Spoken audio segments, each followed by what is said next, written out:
Hey guys, thank you for tuning in to Slappy's Garage. On this episode, I'm going to go over this $500 Sportster I bought and redid for as little money as I can. I actually only have this much into the bike, and I will show you how you can build a bike like this on the same budget. I started doing this bike before I ever got into YouTube, so I wasn't taking any videos of the progress. I actually bought it right during the pandemic and redid it while there was not as much to do. I went through this bike and I started getting parts from people on Instagram, people on Facebook Marketplace, and a couple here and there sites. Now this bike sat on the back burner for over a year because I know I needed tires for it and bearings for the wheels. And that all together was going to be way over budget for what I wanted to put into this bike for what it is. And then one day, magically, I just opened up Facebook Marketplace and the first listing right there.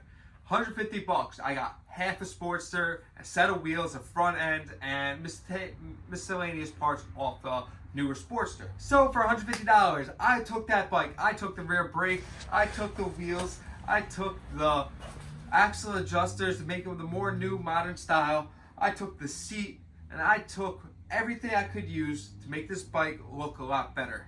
And with the parts left over, I still have a rear fender, a swing arm, a front end, and a few more odds and ends I can sell, such as the oil tank, the battery box, of just parts that actually have value. And I can put those on eBay and quickly get $150 or more. You can get $150 for this front end alone if it's in good working condition. Now, I have a list of the parts I did buy or had laying around that I did buy at one time. So the CV carb is one of my favorite things because I love these carbs and they're so much better than like the Super B I ran, but the Super B still holds value. So I sold that and actually paid for the CV carb. I didn't take it off the list value because I still have $1,045 into this bike. And also, once you start getting into community, you meet people who ride, meet people who build, so you can get parts from them and you give them parts when they need it, and everyone works to help each other, and that's how the way it should be. When I started this bike was hammered. The motor needed to be cleaned up. I did polish the covers decently. It's a lot cleaner than it was. They're not perfect mirror finish, but they look good on the bike how it sits now. Now, if you want to go crazier, you can always go crazier, but this bike looks very, very clean compared to the way it came into the shop. I put the crater fairing I got for free from my friend Tim. He traded me for a rear fender I had laying around, and I didn't add that to the value because the bike didn't need it. It has Memphis shades, fairing clamps, which I used off my dyno. After I crashed it, I haven't used them, so I had them laying around too. And this chain is off my iron head. I didn't get the run on the iron head because it's too short to fit the 19 rear wheel conversion.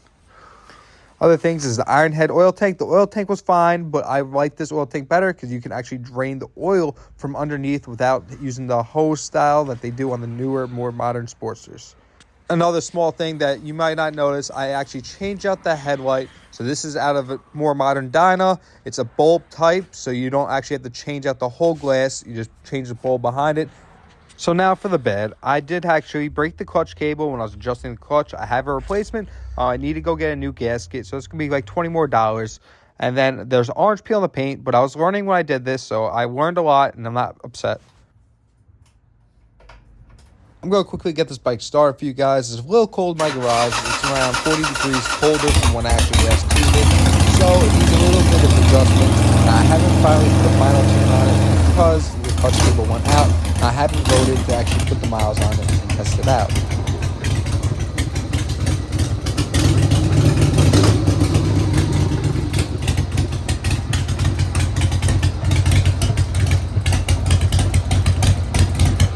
Thank you for watching for Slappy's Garage. Go down there, like and subscribe if you enjoyed this video. And this is only my $500 project that I've paid $1,100 for. I have many more projects with way bigger budgets coming soon, so tune in to check them out.